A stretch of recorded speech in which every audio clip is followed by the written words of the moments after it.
able to come, so I at this time kept it safe, but now I can reference him immediately.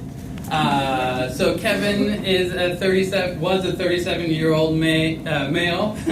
Status post motor vehicle accident on actually the 18th of December. That was 2015. He was admitted to Cottage Rehab Hospital March 15th after a stay at an LTAC.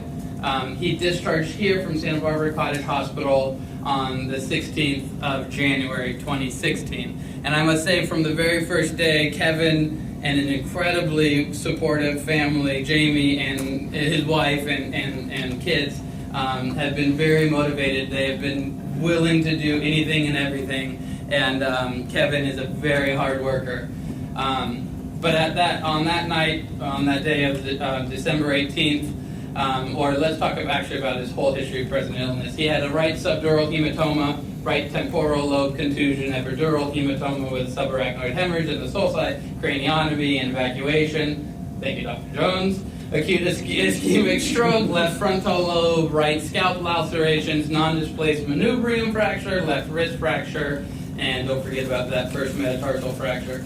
During his time over here at Santa Barbara Cottage Hospital, he had to undergo a G-tube. He went through respiratory failure, comatose state, needed to be trach, had polynephritis, and then aspiration pneumonia. So Kevin has been through the ringer. And at that time, after his stay here, after he had medically stabilized, he was still in the comatose state and went to an LTAC, like it says there, for roughly 2 months. After he had improved significantly from that time, he was transferred to Cottage Rehab Hospital. It was about 93 days after the injury. On that initial evaluation, he needed mod to max assist for bed mobility, rolling, coming up to the side of the bed. He needed max assist for the transfers. At that time, he needed max assist to stand. He did have a relatively intact left upper extremity and lower extremity that he could use. I say relatively, there was a fracture in that wrist which limited how much he could actually put through that wrist. It was max assist to stand at the rail. Manual muscle test was roughly 2s on the right side. His hamstring did have 3. Dorsiflexion was at 1. At that time, he also was starting to display some of the hyperactivity or tone in his right leg, in particular in his ankle. After a couple of days at rehab, he passed, or he was able to walk 15 feet. He was using a rail. The therapist was sweating. He needed help to advance the limb, but then also to stabilize the knee so that it wouldn't collapse. So, this is a fairly complex patient. This is someone who was highly motivated. He met all of the inclusion-exclusion criteria. The therapist then asked, okay, is he a candidate for the Ekso? So I went through all the different stuff, all of the different measurements, the inclusion-exclusion criteria, and he passed and was a successful candidate. So 97 days after his initial injury, he took his first steps in the Ekso. I'll come back to that slide a little bit, but I feel like this is a pretty good graph, a pretty good slide to show. This is, as you guys can see, kind of a little snapshot of what he did in the Ekso. That first day, he was walking for 8 minutes and 43 seconds. He was standing vertical for about 12 minutes, and he took a whopping 8 steps.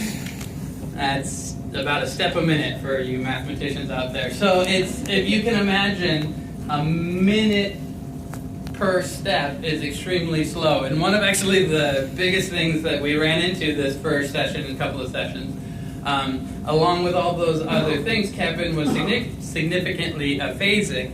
And when he was up, he did have balance deficits, and he thought we were pushing him off the edge. And every time when we got up in it, he would go, ow! And he would scream. And we thought, okay, is it his wrist? Is it all these other different things? We thought he was actually invoking pain. But after a couple of times, you may remember, but it was fear.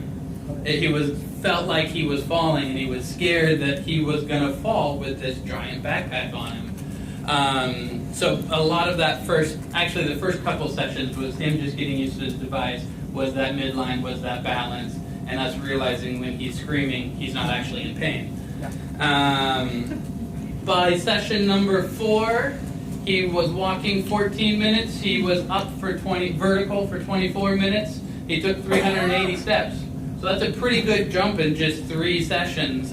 He quickly realized it, we quickly realized it, and within a couple of short sessions he was able to improve.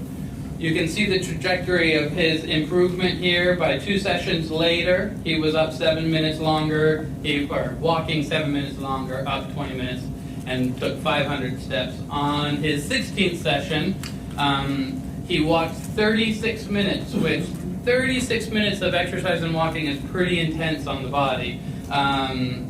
He was up for an hour and 20 minutes, and he made it over 1,000 steps. 1 session, he took 1,000 steps. I can guarantee you, without that robot, there is no way we would have been able to do 1,000 steps.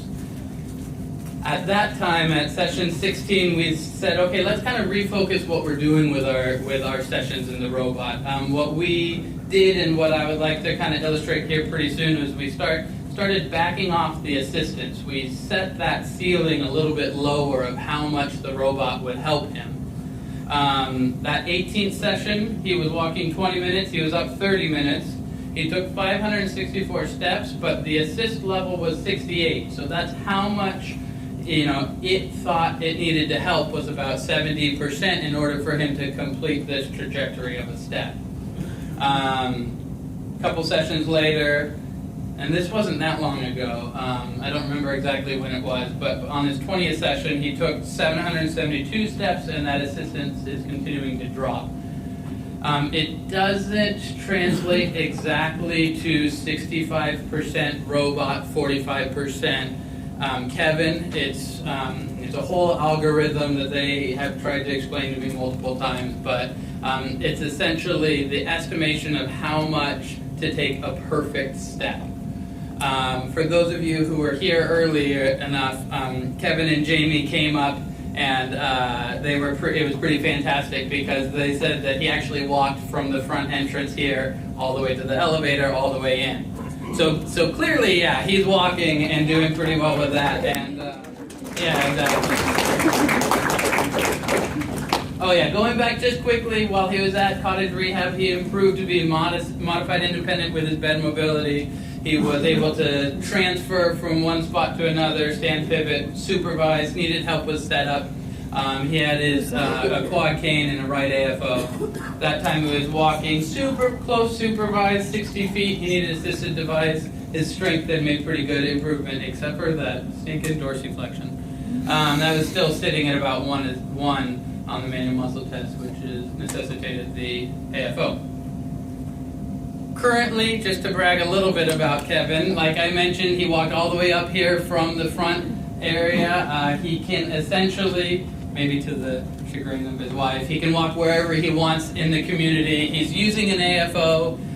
He has some of the most significant inversion tone that I've ever seen. Without a brace, his foot rolls into a supination, and it would be 10 steps before that ankle would be fractured.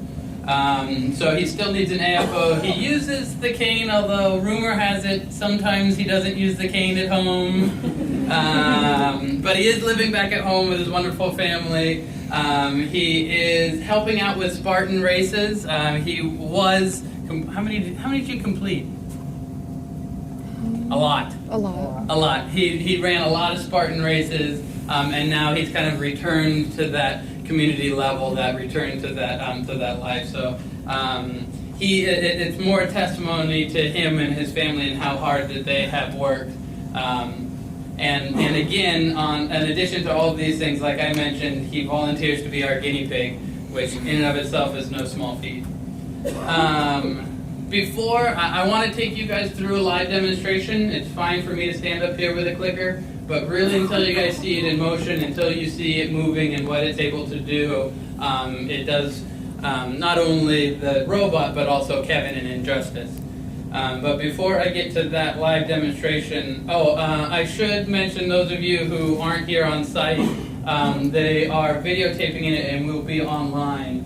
And that online